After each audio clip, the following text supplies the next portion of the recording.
Meet Phil Harris, not just producer, but a Latin tech house sensation hailing from Cardiff. With a personality as vibrant as his beats, Phil's unique blend of skill and charisma has sparked a wildfire across social media platforms. With 224,000 followers on Instagram and 300k YouTube subscribers, Phil's impact doesn't stop at impressive numbers. Through his transformative mentorship programs, he's already uplifted over 3,000 artists, guiding them from hidden gems to headline acts. Our latest podcast episode was so packed with wisdom and insight from Phil Harris that we had to split it into two. In this first part, we delve into what it takes to rise to the top, the process of mastery, the fear of losing success, and lessons from rock bottom. Imagine the issue with most podcasts is people get clammy and freaked out the second it's recorded. Yeah, 100%. So like everything goes like super robotic. If you go back and watch the first one, with DOD, I start it with like this spiel that I'm just making up off my head. I'm there, like I haven't prepped anything. I just start talking. And I sound like a fucking robot, and I sound like I'm reading it, and my eyes are going like this, but there was nothing to read. There was no words. I'm literally just making it up. I don't know if I'm reading something that I've read like fucking 2 years ago in my mind, or whatever's going on. But yeah, like as soon as I start, you basically crashed. You just crashed. Yeah. That's. But the thing is, I totally get that. Like I've been recording myself now for so long that it doesn't really bother me. And maybe we'll watch this back and go, whoa, Phil went really weird the second the record button is on, but I don't think I will. And like, but it's so difficult. The second, there's something about that record button that freaks people out. And it's the reason why people just cannot get going on social media. Yeah. Because they put it on, they freak out big time.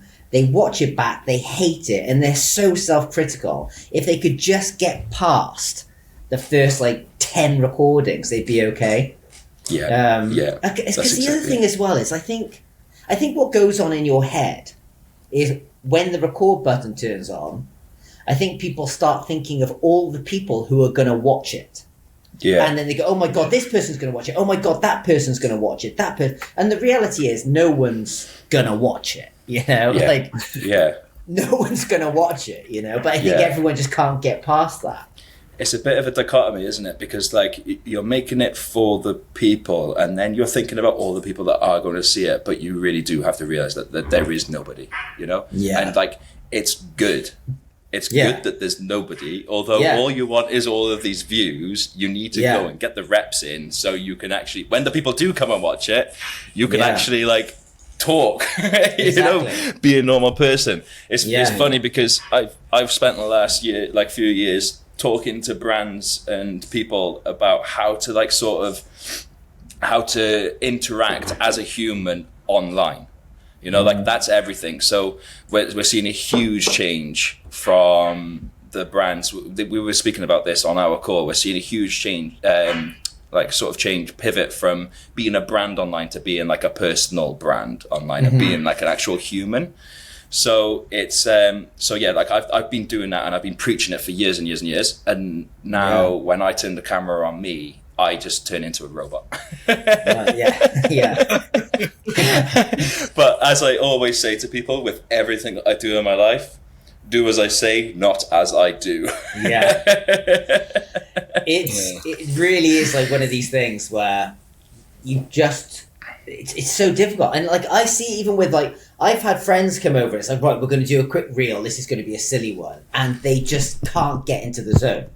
It's actually a real skill being able to act like the camera's not on when it's on. Yeah. But I think it goes into a lot of things as well, you know, because I'd love to know what the actual psychology behind the fear of people watching you is. We'll get back to the pod in just a second, guys.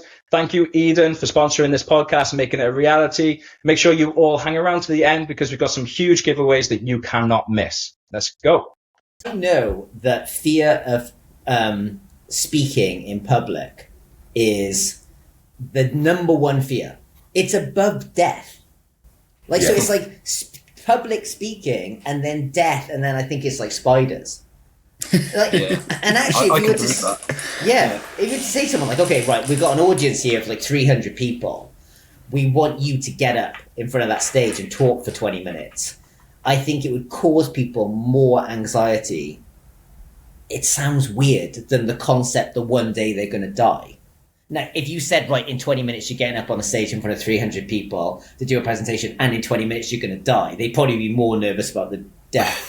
But but the concept of one day it's all coming to an end is a lot less scary than standing there and speaking. It's a funny one as well, because I actually, this is a weird thing for you, right? I like to, like, there's no easy way to say this, piss myself off. You know, we were talking about fasting, and sometimes I just won't eat for 2 days, and it's like, come on then, do it. Like, do it. Don't eat anything for 2 days then. Let's see if you can do that, you know? And, like, I'd like to test myself. And so I did this talk. It was all on social media in front of a crowd of, like, I think it was 500 people. And I did it just to be like, come on then, let's do it then. Go on. Like, let's see if you can actually do it. And the reason I'm coming to this is I just went skiing 2 weeks ago with my cousin. And my cousin's a similar kind of character to me. And we were speaking, we were just catching up. And he said, a couple of weeks ago, I did a stand-up comedy course. He said, he just said, I went along, I did a 6-week course. And at the end, I had to stand up in front of 70 people and do a stand-up comedy act. And that's one of the hardest things, yeah. I know. But the thing is, I've always wanted to do exactly that. So I couldn't believe it when these words came out of his mouth, because it's one of these things, you know. And I said it to my dad as well. I said, come on, Dad, we're going to do stand-up comedy. We'll go to the Glee Club in Cardiff. We'll just get up. We'll do an open mic night thing. My dad said, no way. And I said, but that's exactly why we've got to do it. We've got to get up and just, I want to stand there with that pressure on my shoulders of just, come on then, let's see if you can actually do this now, you know. You don't just have to stand there, you have to stand there and be funny. You have to actually make people laugh. I don't think there's anything harder than performing that. Like, here's the thing, and I'm going way off piece here, but like, if you were like a best man, right? That's the closest thing anybody's going to come to stand-up comedy, right? And we all have to do it at some point, unless you're a loser and you've got no mates. Right. Yeah. Don't stress about that, though. Yeah, I'm good. Don't worry. So you have to do this at some point, and it's horrendous because it's like, right, stand up, talk in front of a whole room full of people, you know. That's even worse, and you've got to make them laugh. But the beauty of being like a best man is the audience are so on your side. They're like, they want to laugh. Like, because I used to do wedding photography as well, and I've seen some of the worst best man speeches known to man. And the audience are so willing to just like, come on, give us something. Just give us a punchline and we'll roar with laughter. And again, I'm going way off here, but it doesn't matter. The funny thing is this.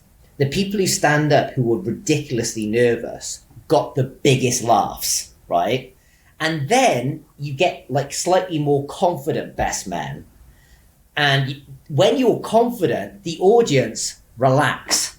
It's like, oh, if this guy's not nervous, we don't have to give him fake laughs. We can just relax. Yeah. Now you're in trouble. Because now the audience is relaxed and will only laugh if you're actually funny. So there's this dip. Like if you saw it on a graph, like the people who are really nervous get the most laughs. Then the people who are confident but not funny get really low laughs. And then the people who are confident and genuinely funny, well, that's like you've hit the X factor there. But you know, like it's this weird thing, and I even think it when I go and DJ as well, because I think as well. Go ahead. Sorry, No, that's just exactly what I was going to say. There's that sort of translates into everything, doesn't it? So like any industry, it's that sort of like if you're not prepared, especially with comedy, it's like sort of self-deprivation comedy is probably the funniest. So if you're standing up there and you're nervous, then people are going to be on your side anyway, because they're going to be laughing. Like if you can't get a laugh at what you're saying, at least you can get a laugh at you. They'll laugh at you, not with you. Exactly. But that does translate into absolutely everything anyway. Yeah, so like totally. if you are like standing up and doing any sort of like in-person talking, or you're talking to a crowd or anything like that, and you have that nervous, they're still going to be on your side. If you come with like complete confidence, then they're like, once again, they're going to be relaxed, and they're not going to hand out any pity laughs. They're not going to be on your side in that sense. And it's funny because this is a whole thing. This is like a whole thing, having confidence in front of people. And it goes back to what we were saying about people not being able to get past that cringe factor of starting an Instagram account, a TikTok account, and growing it. Is you've got to be able to get past that. Just, I don't care. Like, you can all cringe at this, but it's fine. I'm going to keep going. And eventually you get to a point where people stop cringing, right? But yeah, I remember before I went out and did this presentation in front of 500 people, I was like, I better do a quick YouTube on like tricks and tips on speaking in front of people. And it was like, walk up and down the stage, open your arms up, gesticulate, gesture. And, just like, the other one as well, get people to do stuff.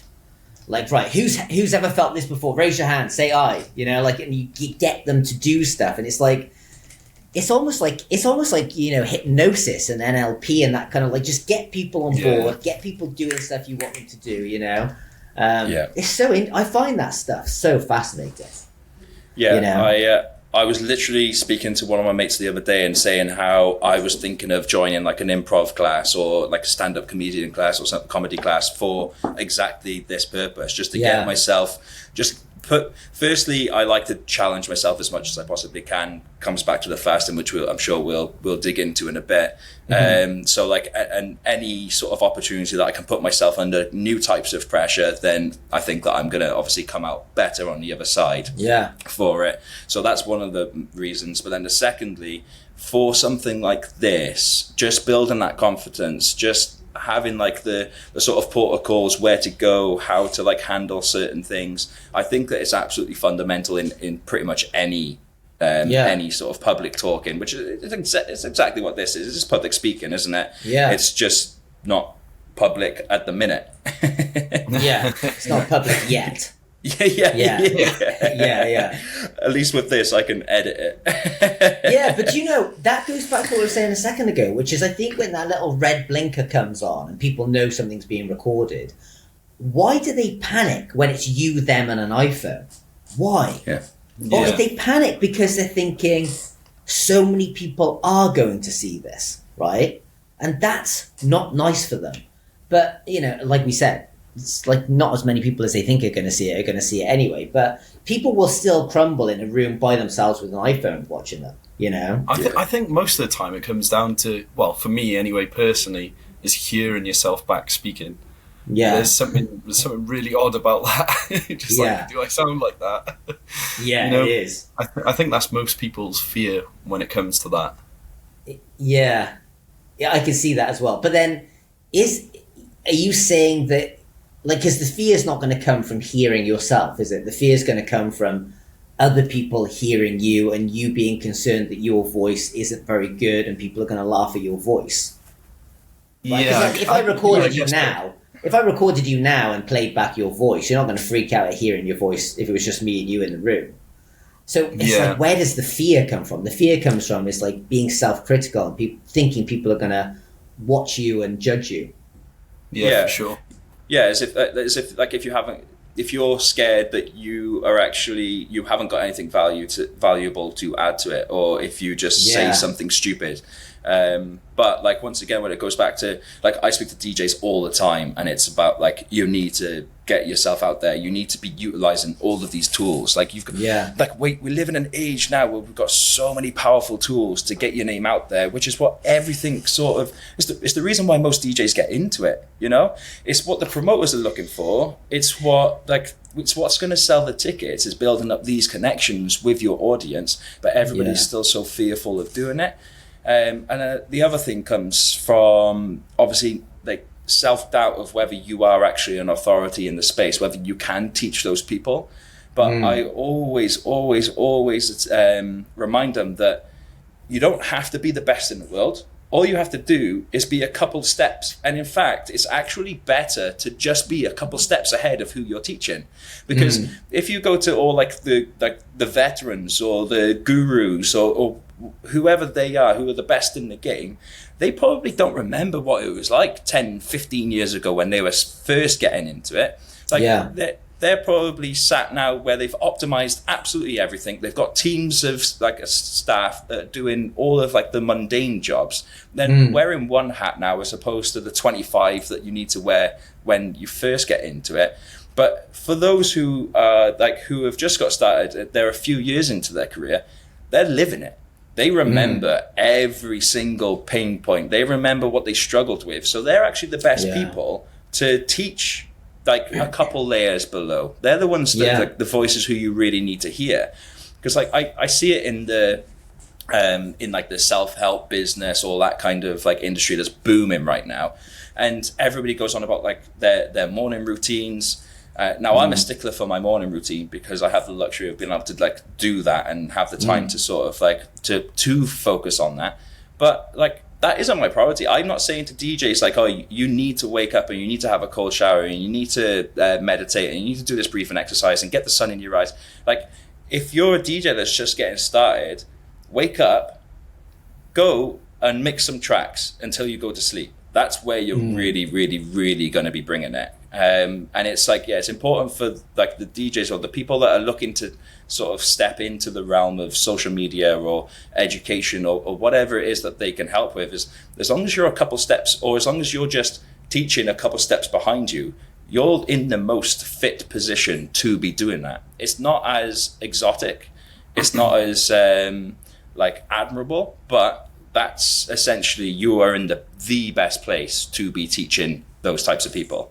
Yeah, like I always say to people, I did a post on Instagram not long ago, and it was different ideas that DJs can do on social media, because no one knows what to do, right? And one of the things I said is, why don't you just make a profile and show people your journey? Just say like, today I'm doing this, today I'm doing this. Like I started following this guy. He's like a large guy and he's on a weight loss journey. And he just said like, day 1 of my weight loss journey. And he was like, I'm going to the gym. This is my plan. This is my plan. Day 2 of my weight loss journey. Day 3, day 4. By the time he got to day 20, he had 500,000 people following him.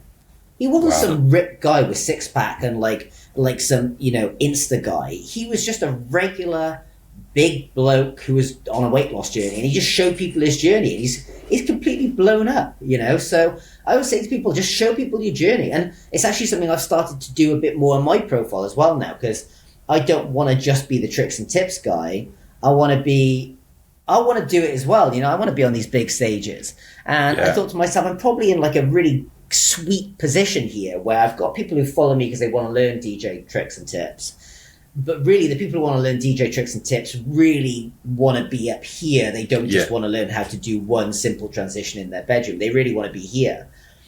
And then the issue we have is that there's people like Martin Garrix out there who say things like, well, if I can do it, anyone can do it, right? And people are like, well, it's easy for you to say because you're headlining Ultra. So why should we listen to you?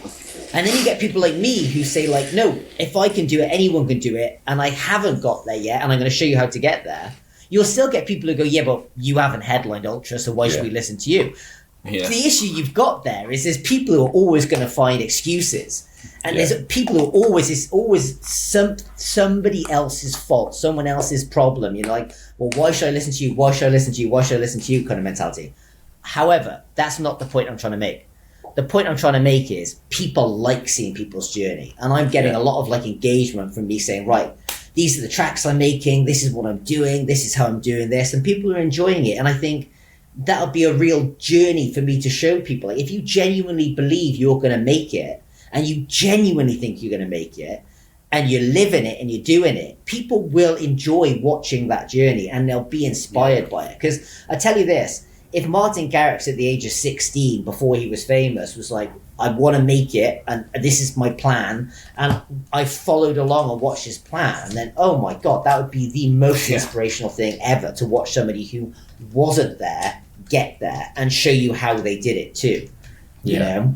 For sure. Yeah, for sure. It's like what Josh always says to me, everything sort of reverts back to the films. It's storytelling.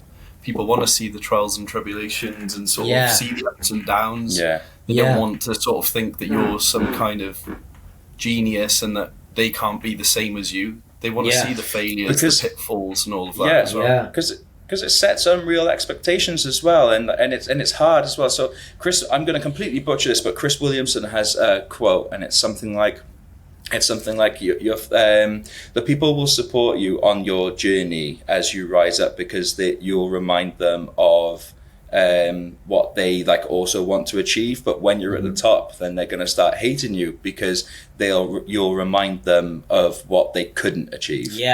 You know, so it's about the journey. It's about following people on the way up, like through the route, and see what they're doing, how they're achieving, how they're getting these bookings, because that's what's relatable to them, because that's where they're at and what their goals are. But whilst we're on the topic, perhaps we could start with your journey. Talk us through how you got into it. Yeah, well, just before I get into it, the quote you just said then, I also have another thing that's been like tattooed to my brain for the last couple of years since I first read it. And it goes in line with everything we were saying about like pushing yourself and wanting to achieve more and, you know, getting on that stage and blah, blah, blah. It's like, I remember reading and it said, say when you die, and I'm not really religious, but say you die and you go wherever, and when you arrive, they say, right, we're now going to introduce you to the person you could have been, right? So you are now, you've lived your life and you did whatever you did. We're going to show you what you could have done. And this person here had exactly the same tool as you, right? How nervous would you be about meeting that person? And I cannot get this thought out of my mind. I cannot get it out of my mind. There is no way I'm going to die and meet some rock star. Like, I want that person to shit themselves when I walk in the room because they're about to meet me, you know? Yeah. And once you start thinking, like, it's not about beating anyone else, it's about beating yourself. Like, I do not want to get to the end of my life and go, I just know I didn't achieve what I wanted to achieve. That just kills me. Yeah. And maybe that thought just doesn't kill some people. Maybe. Yeah. But that thought absolutely mutilates me up here to a point where I will not eat for 2 days if I'm trying to lose a bit of weight. And I will get up at 5 in the morning and weight train and make 3 hours of music. And if it comes to it, I'll make 12 hours of music. I have got to do it, because if I don't do it and I end up giving up, and one day I meet that guy who did headline Ultra Music Festival, I am going to be fuming. I'm going to be fuming. So that's really relevant, that, because if you can get that thing tattooed on your brain, then you try lying in bed eating chocolate bars and doing nothing, because you can't do it. I've got an interesting question for you then. What does that guy look like in your mind? Well, he has got an awesome beard. He's probably got a good set of abs on him, driving around on a big Harley Davidson. Definitely DJing like big clubs. Like, he's played Ibiza, he's played Ushuaia, he's done it all. And he's probably got more money than sense. Let's go. I mean that'd be pretty easy for me, because there's not a whole lot of sense going on. Joe Rogan has this thing where he says, be the hero of your story. So like, take that film, and you're the main character, you're the hero character of it. So like, when it comes to these decisions, it's about like, what would the hero of this story do right now? Yeah. And I think that's super powerful to live by. 100%. Do the hard shit, you know? Yeah. Do the stuff that... Do what's easy, life is hard. Do what's hard, life is easy. And like, just follow along with that constantly. Whenever I do something that just makes everything a little bit harder, it's not long before I'm like, whoa, I'm way further ahead now. Like even just getting in the ice plunge every morning, it's just like, wow, I'm so much further ahead from just doing this weird little thing that was difficult, you know? Plus, I actually want to say something else as well, because I finished by saying he's got more money than sense. But I have to say this. If someone said to me, right, you can play Ushuaia, but you have to pay, I would 100% pay. So it's not even, for me, about the money. Like, if somebody said, right, you can go and, like, in South Africa now, I'm out here for a month, and there's a ultra music festival out here. If someone said, right, you know, you got to get a couple of grand together and you can jump on that stage and DJ, I would find that money and I would get on that stage. It's this weird thing that actually, I think the people at the very top, the money's often just a byproduct of just something they really want, you know, and I threw that money thing in there and kind of regretted it the second I said it, because really, if I could be playing these huge festivals and stuff, I would feel like I'd made it even if I didn't have much money. And it's interesting because I watched Chapter and Verse and he was talking about how he's played Ibiza, he's played festivals, and only now is he beginning to make money, which is an interesting thing because I think the rest of us all think the second you're playing festivals and you're playing Ushuaia, you're kind of rolling in it. I don't think that's the case, but if that puts you off, then this isn't the game for you anyway. Yeah. Yeah, well, it's funny, isn't it? Like, I mean, if you look at DC10, I think they pay €500 for their DJs. So each DJ playing DC10 gets €500. Now, which is crazy because it won't even cover the flights. Yeah, no, that's it. But it's just it's the point of being there. It's the point that you are playing there. And once again, it's I don't really like it, if I'm perfectly honest with you, because you could get that here. You know, if you play the right gig here, you could definitely get that here.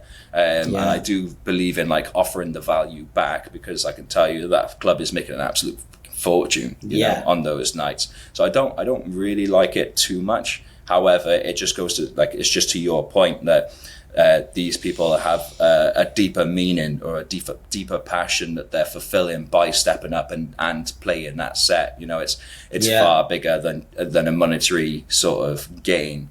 And also it sort of aligns quite well with the more successful you are and the bigger you become, the less meaning that any of that, the less value that money holds on you anyway. You know, because you don't actually need the money, because realistically, you're getting put up in the hotel, you're getting your food paid for you, you can get your travel paid for you as well.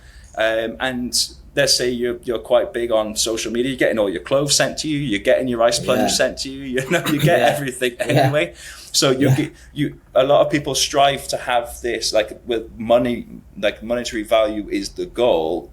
But you only achieve that when money doesn't have any value any longer. Yeah, it's this weird thing, you know, like, because even my cousin who I went skiing with last week, he's a really wealthy guy. Like, I mean, he sold his company for like quite a few million. Not that anyone on this podcast is going to know who he is or care, but he's super rich. And but yeah, he just drives a car. He's had like he's like Warren Buffett, you know, like, he doesn't do anything with his money. And like, from spending time with him, I realized it was never about the money for him anyway. He was just good at what he did, and the money that was coming in was just like it was a marker to tell him whether he was improving or not, right? And so when you run your own business like that, like just improving every year, the money's going up, but really it's just a marker to let you know what you're doing is moving in the right direction, you know? Yeah. But again, it's like he has no interest. He's got so much cash now. He's got no interest in any of it. It's crazy. Like, because in my head, I think if I had the same amount of money, and I said to him, I'd have like every color Lambo parked on my drive. and he was like, he just said, you wouldn't. He said, that's the weird thing. You just wouldn't. Yeah. It's weird. The perception of what you do when you have loads of money is probably very different to what you actually do. I think for me, I've always looked at it like money is freedom tokens. Yeah. So if you've got the money, you've got the freedom, and that is the biggest thing over anything. It's not necessarily about buying the nice things. It's about having the ability to do what you want to do when you want to do it. 100%. And I think the thing with money is this. Two things that I've heard I'm just regurgitating every other podcast I've ever watched here, but I think that's what. There we are, guys. You don't need to watch any other podcast. Just come here and you can hear all the best bits of all the other ones. You can just get the regurgitated, dumbed down versions. Exactly, yeah. Just re-said badly. Yeah, we're not even paraphrasing well. Ibiza Unplugged, the place you come to get sloppy quotes.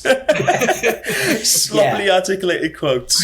Come here if you want to hear three blokes from Cardiff regurgitate very badly all of the good quotes in the Joe Rogan podcast.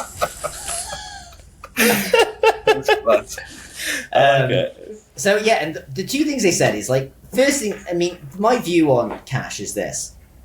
You've got to have like enough that you're not stressed. That's just really important. And it's easier said than done. I know, I get that. But someone said once, money's like oxygen. Like when you have it, you're not thinking about it. But if you take it away, it becomes pretty urgent pretty quickly.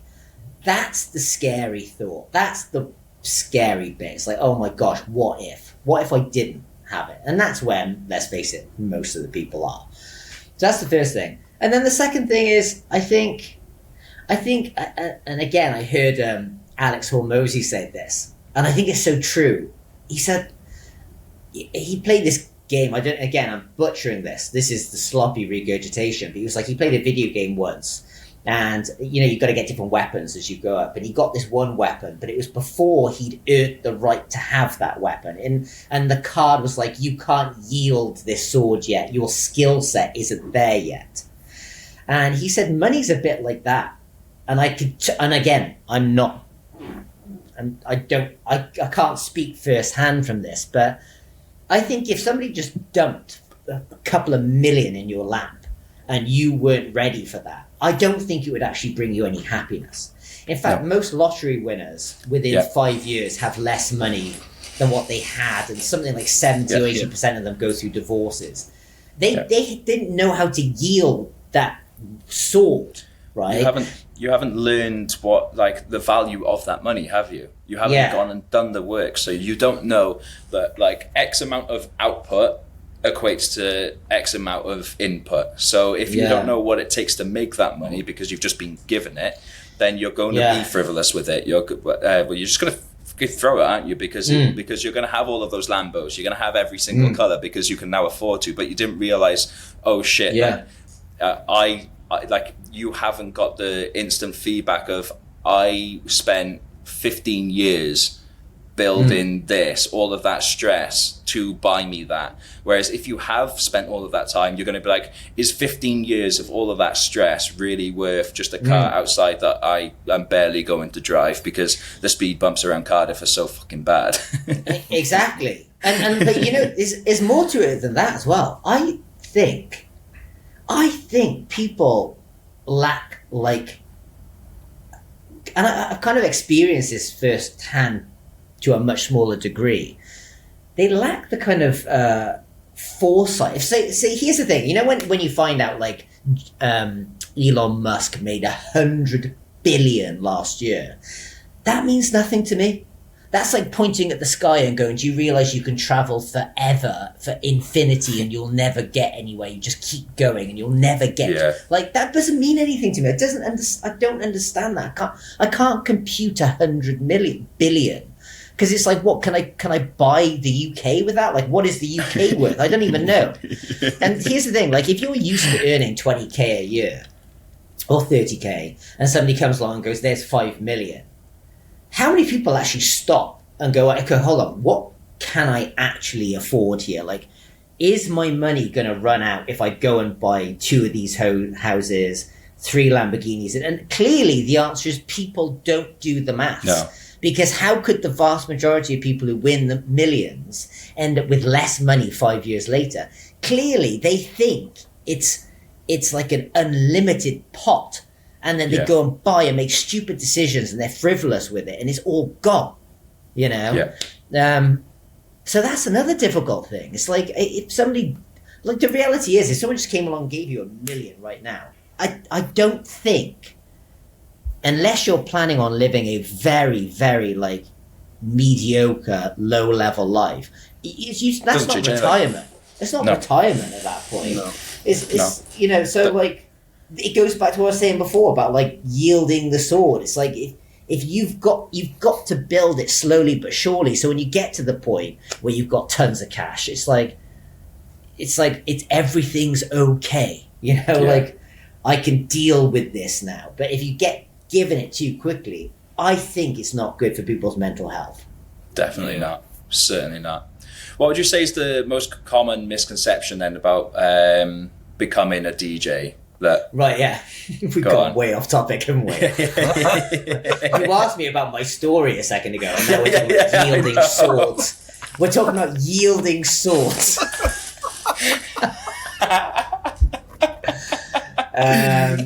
Well, which question do you want me to answer? My story or the misconception about DJ? Yeah, let's go back to your story. Let's go back to that first. Keep your mind on that other one because I've got points. So, in my story, I'll keep it kind of specific to DJing, so we're not here all day. I'll briefly say this is quite interesting. I used to run dating websites, which is really weird. Back when I was 22, and they were dating websites. For me, I'll probably turn to you afterwards and say, cut this out. But they were dating websites for men who wanted to have sex with older women. Nice. Let's go. What's that called? Oh, yeah. Well, asking for a friend. This was actually before, like, iPhones. This is going back when I was, like, 22. And I'm 37 now. So this is freaking ages ago. And this was when, like, people were on Plenty of Fish, and like dating websites and iPhones didn't even exist. So it was kind of like it was quite a thing at that point. And it was, it did quite well, but then the iPhone came along and Tinder, and it just kind of began to just drop off a cliff. And I was thinking to myself, oh God, what am I going to do here? But during all this time, I'd been making dance music. So I'd been making dance music as just purely a hobby, just completely I loved it, and I used to follow along with all these DJs, and I was just obsessed with DJing, and I loved all that kind of stuff.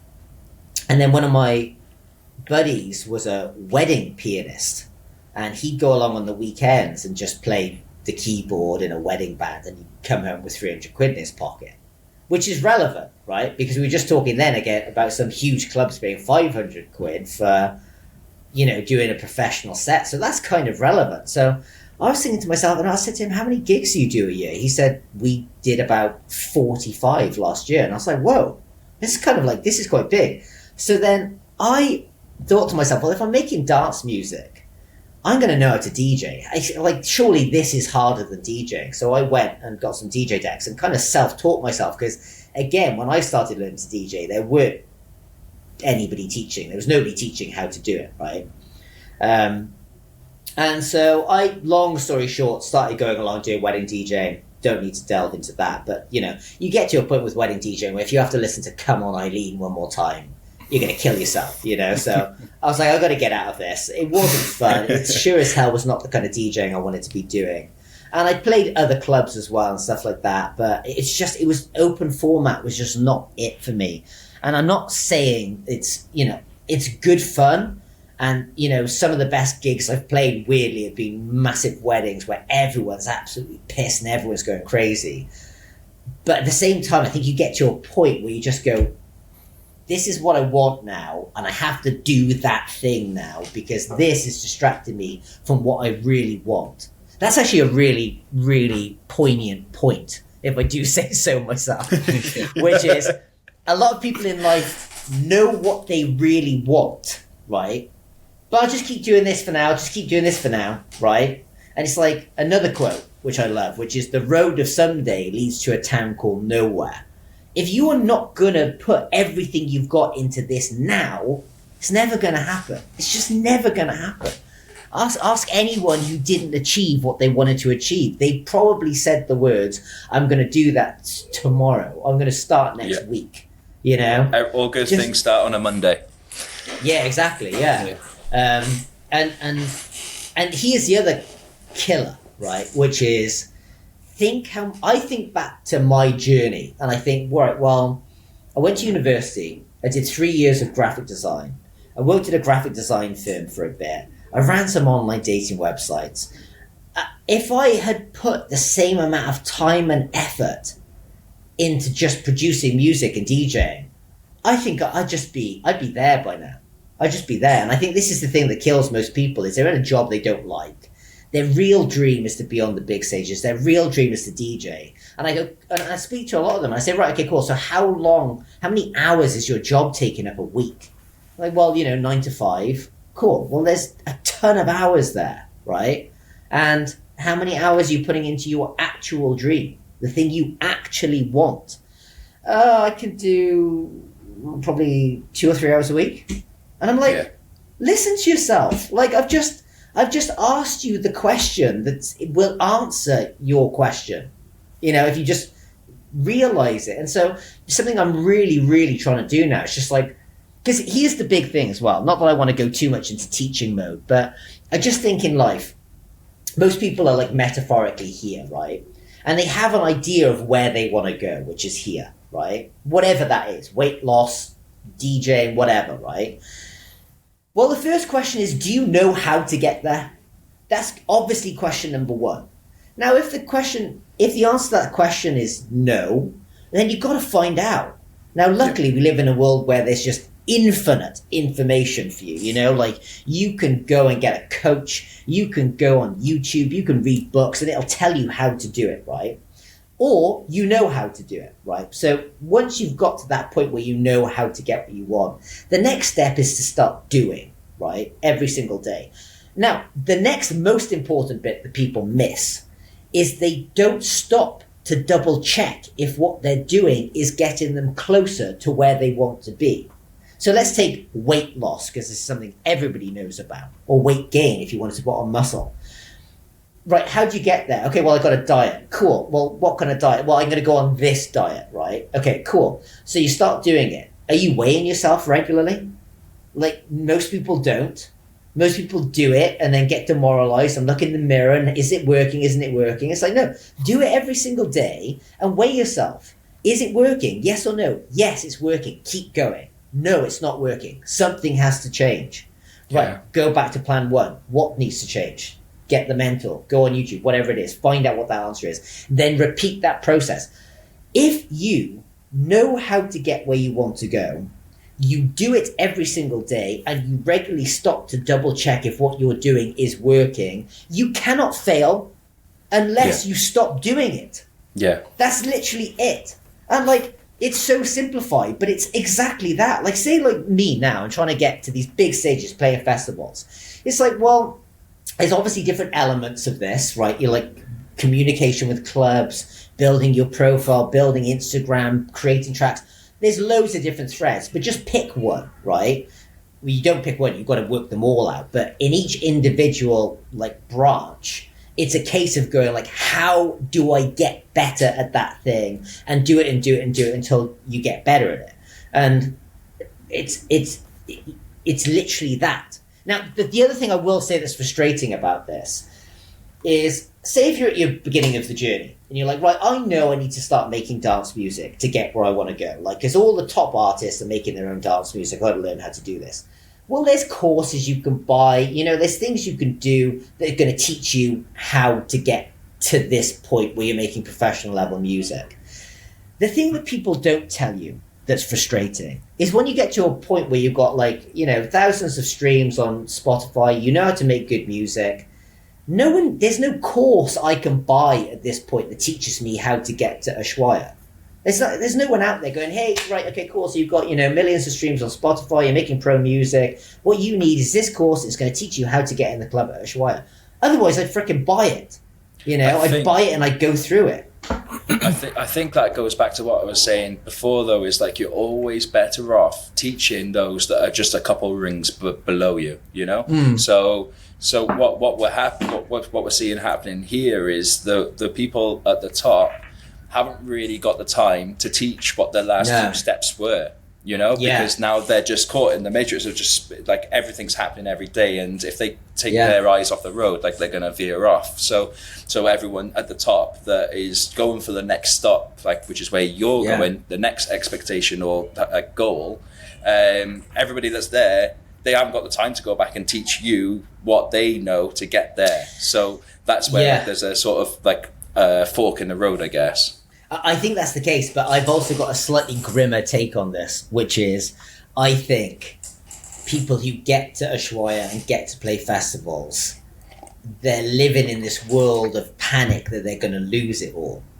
Yeah. And so they don't really want to show me how to do it. Yeah. That's my take on it. Now, maybe I'm just a bit skeptical when it comes to this kind of stuff, but like, I know a lot of pro DJs. I'm in communication with a ton of professional DJs of all different levels. And the one kind of message I'm getting from speaking to a lot of them is, it's really tough now. It's really difficult now. You know, like it's not as easy as it used to be. And that's the resounding message I've got. Now, and a lot of them say, like, you know, Phil, don't get too demoralized by it all. Don't get too demoralized. And I would say to my wife, like, I'm actually not demoralized at all. But the reason is like, I'm climbing the hill, right? I'm just climbing it. Like, what have I got to be demoralized about? I haven't had anything taken away from me. I'm on my way up as far as I have in my head. Whereas when you're there, it's like, now I've got to stay here. And that's scary. And I think it's scary for people to have it and then lose it. So I think people are just trying to cling on to it at that point. And I don't think what they want to do is go, okay, guys, I'm here. I'm just going to show you all how to do it. I'm going to share all my contacts. I'm going to make some introductions for you because, well, then they got this new guy come in and might eventually take their spot. And even people who have been quite helpful on the way up, I think, have these little panicky moments where it's like, oh my gosh, it's all going to go. So, and maybe that's just me being completely skeptical, but I've just even noticed it myself. Like, I've noticed it. That people are more helpful, and then as soon as you feel, I just get this vibe, and I'm nowhere near where I want to be yet, but I get this vibe that the higher you climb, the more apprehensive people are about giving you advice. It might be in my own head, though. No, I think you're right, and I think it's completely natural as well to have that kind of mindset because you have to protect what's yours so you can keep providing and all of that kind of thing. So I think that's instinctually like sort of like built inside of us to a certain degree. But I'm on the complete opposite side. I would much rather be the person that helps everybody because a rising tide will lift all ships, you know? So exactly what we're doing with this podcast, we're speaking to other podcasters who are in the industry and we're saying, listen, guys, there's not a huge audience for electronic music podcasts because it's a completely different form of content. It's and it's going to take a little while to build those audiences. So instead of just being in competition and like sort of direct competition with each other, why don't we just work together? You know, why don't we try and build these audiences together? Try and bring everyone into the space, and then in doing so, you build your audience of like people who like what you're talking about. We're going out the next day or a couple of days after you, so like there's plenty of tension to go around here. Why don't we all work together? And as I said, like a rising tide will raise all ships. And I think that could be exactly the same in the DJ landscape as well, because yes, it's a super, super saturated market, but that can be seen as a bad thing. Or on the other side, it could be like, oh wait, there's plenty more opportunity. So we can open more club nights. There's not much going on in Cardiff, as you're fully aware of. There could be more club nights if there's more audience, you know? It's supply and demand really at the end of the day. So you're going to bring in your followers and your fans. So if we keep doing that with all of the DJs, let's open more clubs up. Let's have more nights going on.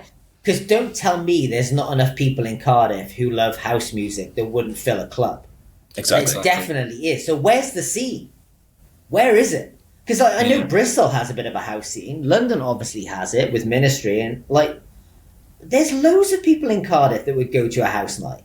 Yeah. It's like, and maybe I'm just not clued in on it, but like, where are the house nights in Cardiff? I know there's like a student union one where they play some house music, but it's not like tech house. It's not like that kind of actual, I don't know. Maybe I'm being overly critical about Cardiff. I don't want to be one of these people who goes, oh, it's rubbish in my hometown. I don't think it is. I think Cardiff has got a really good scene. I just called Cardiff rubbish. I literally called, I said, I think rubbish has got a good scene. I don't want to call my hometown rubbish. Yeah, rubbish.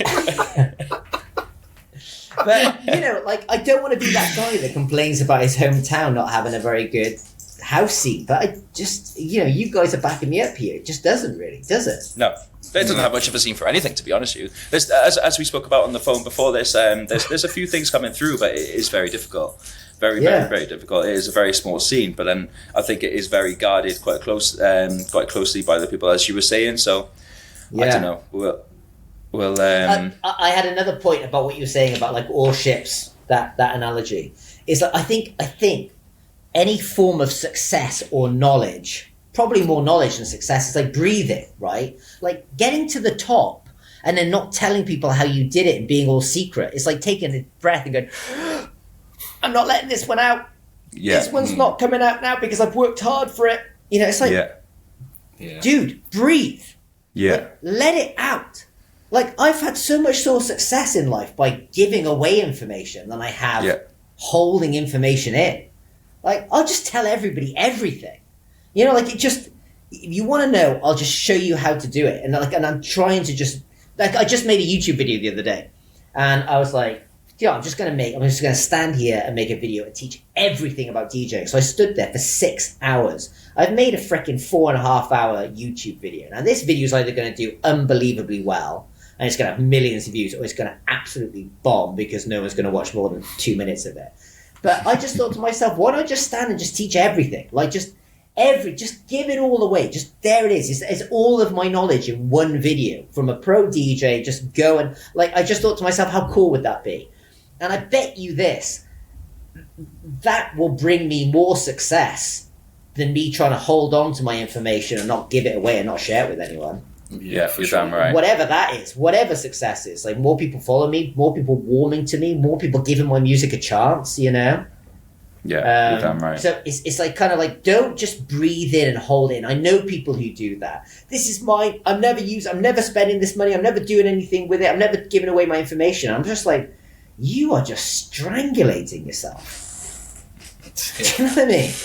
Like, give it away. Start helping people. It just comes back. Now maybe it's just my weird thing about karma, which is weird because, like I said at the beginning, I'm not religious at all, but I so believe everything happens for a reason, and I can't explain it to you. And if you were to try and start scratching and trying to figure out, like, but why do you think that? Who do you think? What is it a man who's helping you? Is it a spirit? I'd fall apart pretty quickly. You'd pick that one apart and I'd look like a fool quite quickly. But I just see it time and time again in my life. Little things, just like, I'm like, there's a little sign there. And I do little things and next thing that happens and that happens. It's like little things that you think are bad end up being good. Yeah. It's this strange thing in life. Like, oh, that's a bad thing. But it's like, no. If that hadn't happened, this hadn't happened. And even, like, I've got to a point in my life now where when bad things happen, I kind of kick back and I go, there's a reason this happened. In a couple of years' time, you're going to be saying, if it wasn't for this, you wouldn't be ... Yeah. Like, so don't panic.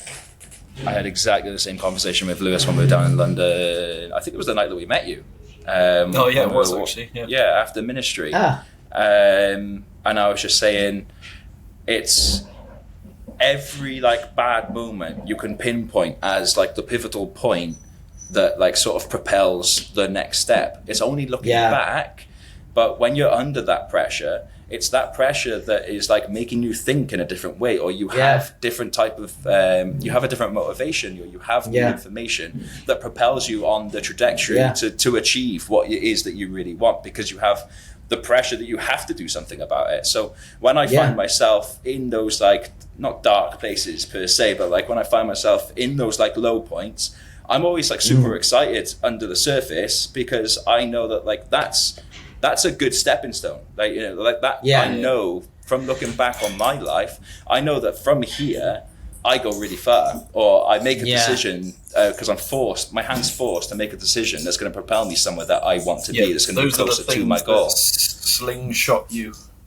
That's it. But Josh, what you're talking about there, that's like a level of mastery that you had to go through to get to that level. Because like, even I was speaking to my cousin, the successful guy, and he was like, my favorite times in business is when everything went wrong.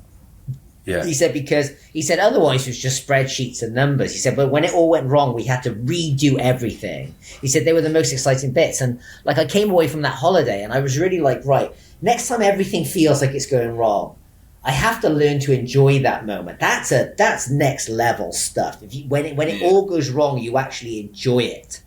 You know, and I don't mean enjoy it as in like go out, get pissed and just become a bum. I mean as in like, right, this is stress, this is pressure, I need this, because if I can't deal with this, how am I dealing with the next thing? You know? So it's like a level of mastery that it's difficult to get to. Can you pinpoint like a pivotal moment in your career though that has taught you like a brutal lesson, like about DJing or production? Give me a moment to think about that, because I've had brutal lessons, but specifically about DJ. The thing is, I don't want to go into it in too much information. I don't want to go into it in too much detail. But even at the end of last year, something kind of like quite bad happened. I won't even say what it is, but it was bad enough for me to think, what am I doing here? Like, what is the big picture in Phil's life, right? And that's why I made this decision. And I was like, right, you've got to start pushing yourself towards your dream. So I'm being all cryptic here and I haven't really answered it, but I don't want to go into too much detail. But even something bad happened, it was very life-altering. And I thought to myself, well, I need to really drive for what I really want in life, because it's easy to think to yourself, oh, I'm a driven person, I get stuff done, and I go to the gym, and I do ice baths, and not realizing that you're still coasting, right? Like, even people who you might consider to be like successful and they seem to have it all going on, it's easy to coast with it all going on, you know? And so even in this moment, I was like, right, what am I going to do? And then that was when I made the decision, I'm going to travel a lot more this year. And I'm going to go and collaborate with a lot more artists. And I'm actually even thinking quite strategically now about the music I make. So I kind of haven't answered your question very well, but it kind of goes, basically what I'm trying to say is, all the time little things happen. I mean, here's a prime example, okay? It's a bit like people who have a health scare, right? And mine wasn't necessarily a health scare, but people who have, like a cancer. Well, people who survive cancer have a completely different outlook on the world. You know, people who are just like that close from death because they were in a car accident and they were that close from death. Well, now life is totally different past this point. And what a shame.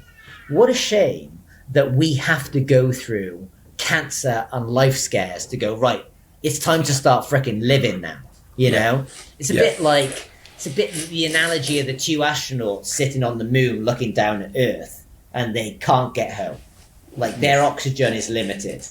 And all they want is to just be on Earth. I just want to be on Earth with oxygen. Like, I'd be so happy if someone just gave me that. I'd be the happiest person on the planet right now. And yet here we all are on Earth with oxygen. And it's, you know, it's like, start living, you know, and it's like, if you can somehow get yourself into this frame of mind of like, what do I really want? Like, we are here once and that's it. And so get on with it and make it work and stop. Everybody has a list of reasons in their head why it won't work for them. Even me, even like you guys have it as well. You've got to not listen to these things and you've got to really drive for what you want. Like, I promise you this, if one day I'm standing on that stage in Ultra or headlining a major festival, it's because of this sentence right here, which is decide what you want and go for it. Like, your life freaking depends on it. Because you're not going to get there otherwise. It's just not going to happen, you know? Yeah, damn right. Word, for sure. And I think it's super important to have these conversations as well and to be open about it, because when we went into lockdown, I had a couple of businesses, right? And I was forced to close it and there was nothing I could do. I actually wasn't allowed to open my physical premises. And at the time it was like, obviously super straining. I've got to put food on the table. I've got to do this, and everything's just stopped. And whatever handouts there were, I'm not a handout guy, but like whatever there was, it wasn't going to even like begin to cover what I was like losing, you know? And at the time, that's like, oh shit, what the fuck? Like I'm done here, you know, like what I'm gonna do? I have to start from the beginning. But it was during that I had the time to sit back. I didn't have anything, so I wasn't getting up, doing a 16, 18 hour day. So I had a lot of time to think. And that's when I started finding, because I had the time, I started just doing a lot of research and looking into myself and seeing what I want and like, where do I want to go from here? Like, what is like my true like sort of path in life?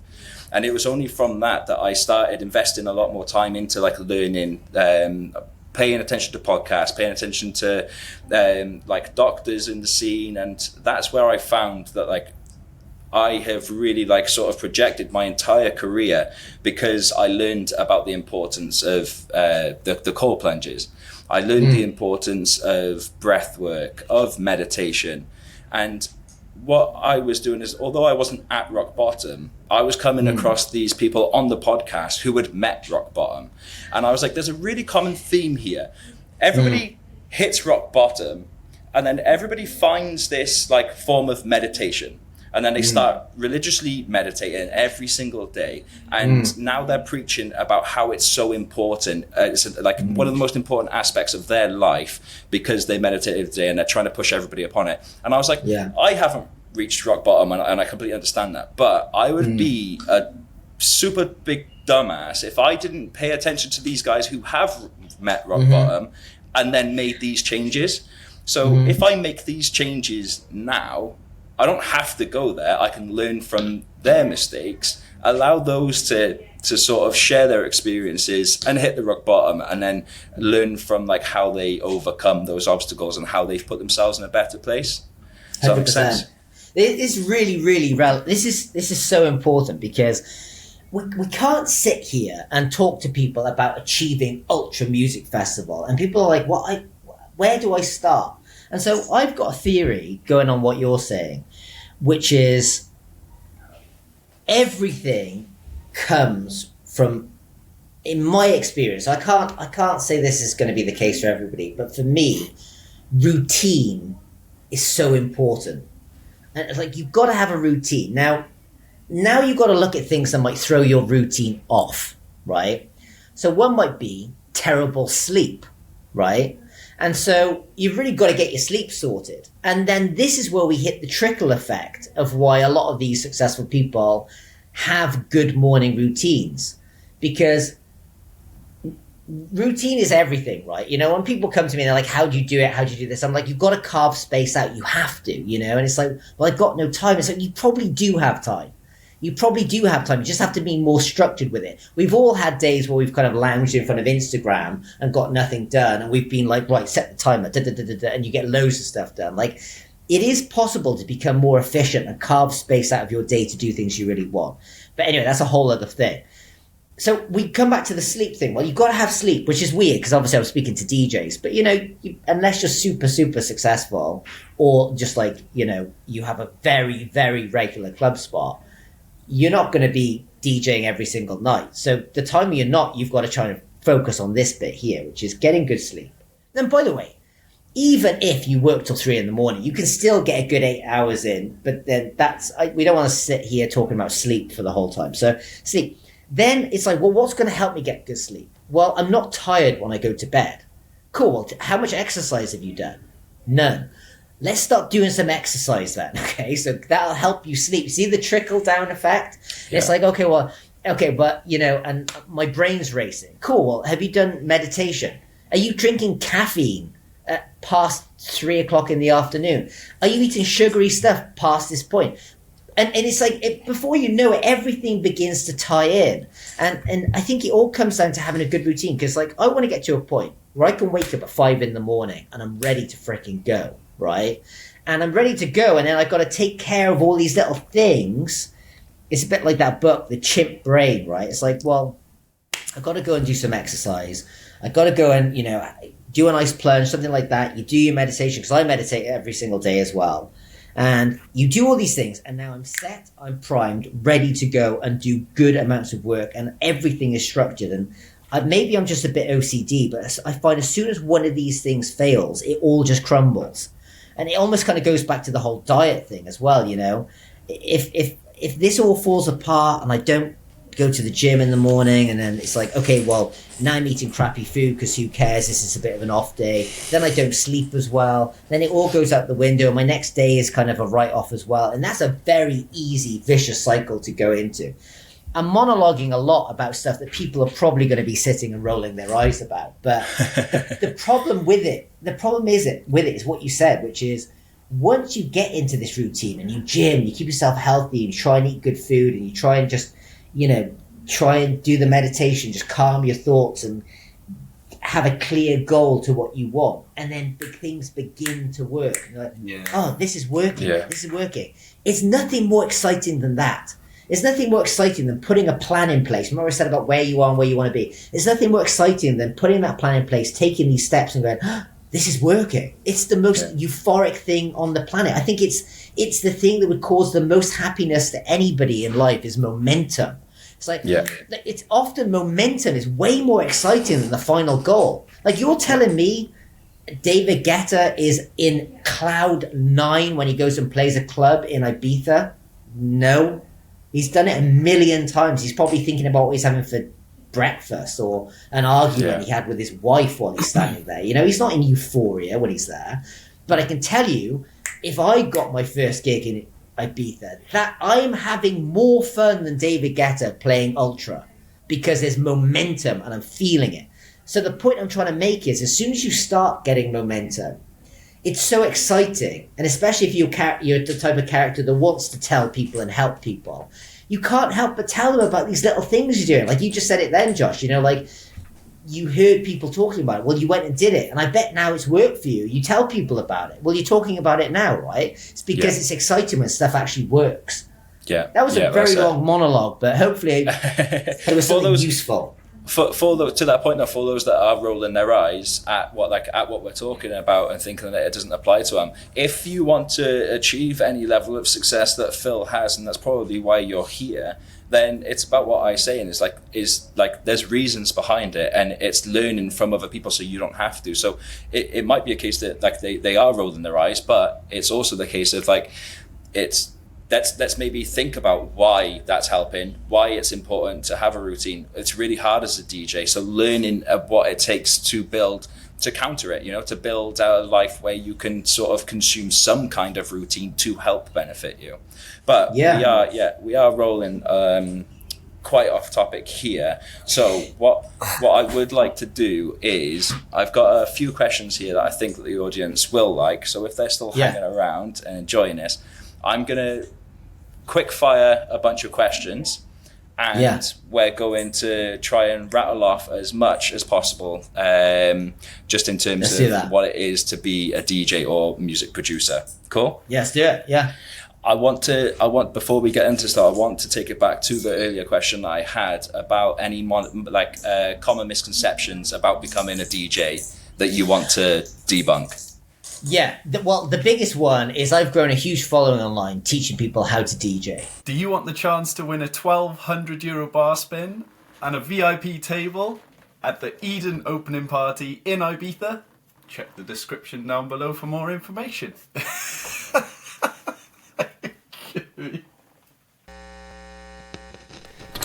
And if you like part 1 of this episode, then you're not going to want to miss the next episode released next week as we dive into how to stand out as a DJ in the new landscape. So hit that subscribe button, hit that notification so you don't miss it. And if you're watching this from the future, I'll add the link right here.